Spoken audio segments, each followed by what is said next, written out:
আজকাল বিয়ের পর ছেলের মারা একটু বেশি নাক গলায় ছেলের সংসারে।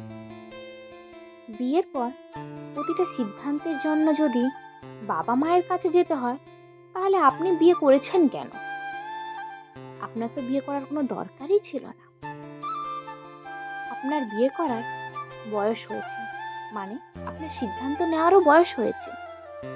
কিন্তু বিয়ের পর দেখেছি কিছু কিছু ছেলে আছে, তারা প্রতিটা সিদ্ধান্ত যদি মা বাবাকে জিজ্ঞাসা করে নিতে হয়, তাহলে আপনি স্বামী হিসেবে স্ত্রীর কাছে মর্যাদা হারাবেন। আপনি স্ত্রীর কাছে আপনার কোনো মর্যাদাই থাকবে না। স্ত্রীকে নিয়ে শ্বশুর বাড়ি যাবে কিনা, স্ত্রীর কোনো সিদ্ধান্ত নিতে চাইলে বারবার ধরে মাকে জিজ্ঞাসা করবেন, এটা কিন্তু মোটেও ঠিক নয়। স্ত্রীকে বাইরে নিয়ে যাওয়ার আগে মায়ের কাছে বারবার অনুমতি নিতে গেলে, তাহলে আপনি কেন বিয়ে করেছিলেন? আপনি বিয়ে না করতে পারতেন, মা বাবাকে নিয়েই থাকতে পারতেন। সাময়িক ক্ষণের জন্য হয়তো আপনার স্ত্রীর কোনো অসুবিধে হচ্ছে না, কিন্তু এটা থাকতে থাকতে আপনার স্ত্রীর মনে একটা ক্ষোভ জন্ম নেয়। আপনার প্রতি তার সম্মানবোধ ধীরে ধীরে উঠে যাবে।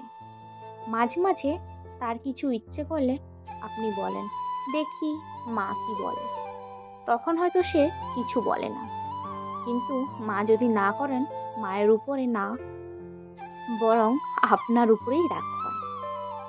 আপনি পরিবারের গুরুত্বপূর্ণ সিদ্ধান্ত অবশ্যই বাবা মার পরামর্শ নেবেন, তাদেরকে সম্মান করবেন, শ্রদ্ধা করবেন, কিন্তু হাজব্যান্ড ওয়াইফের মাঝখানে যেন বাবা মা না আসে, এটা সবসময় মাথায় রাখবেন।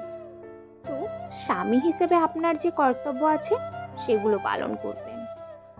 আপনি আপনার বাবা মার প্রতি চিরকৃতজ্ঞ, সেটা যেমন খুবই ভালো একটা দিক, ঠিক তেমনি আপনার স্ত্রী অন্য একটা দুনিয়া ছেড়ে আপনার কাছে এসেছে, তাই তার কাছেও সারা জীবন কৃতজ্ঞ থাকাটাই ভালো।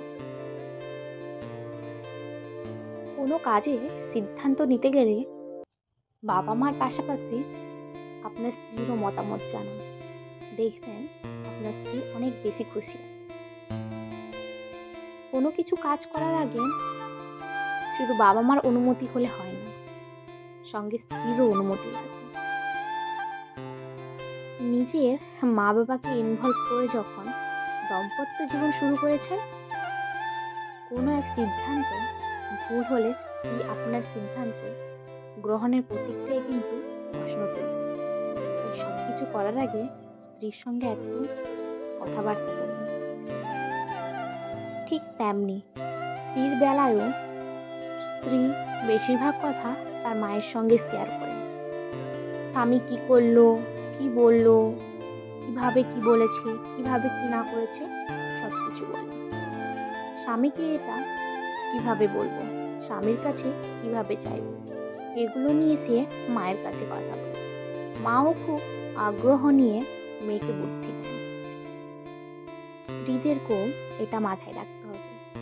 বিয়ের পর গুরুত্বপূর্ণ ইস্যু ছাড়া দৈনন্দিন এইসব ব্যাপারগুলো মেয়ের মা যাতে ইনভলভ না হয়, বা পরিবারের যাতে কোনো কিছু ব্যাপারে অশান্তি না হয়, সেটা দেখতে হবে। মা যদি জিজ্ঞাসা করে, এটা বলার পর জামাই কি বলল, স্ত্রী তখন স্পষ্টভাবে বলা উচিত, সরি মা, ও আমাকে কি বলেছে সেটা তোমাকে বলতে পারবো না। কারণ সবকিছুর মধ্যে একটা ব্যক্তিগত রাখা উচিত। একজন স্ত্রী হিসেবে স্বামীর প্রতি আপনার এই আত্মসম্মান থাকা উচিত। সম্পর্ক ভালো এবং সম্পর্ককে গুরুত্ব দেওয়া উচিত, যাতে পরিবর্তনকালে সম্পর্কর মধ্যে ভাঙন না সৃষ্টি হয়। স্বামী স্ত্রীর মধ্যে সবকিছু নিজেদের মধ্যেই রাখা উচিত। স্বামী স্ত্রীর মধ্যে যদি কোনোদিন কোনো সমস্যা আসে, কোনো ঝামেলা আসে, তাহলে দুজনকে মিটিয়ে নেওয়া উচিত। না ওইখানে ছেলের মা বাবা এসে কোনো সমস্যা সৃষ্টি করবে, না মেয়ের বাবা মা এসে কোনো সমস্যার সৃষ্টি করবে।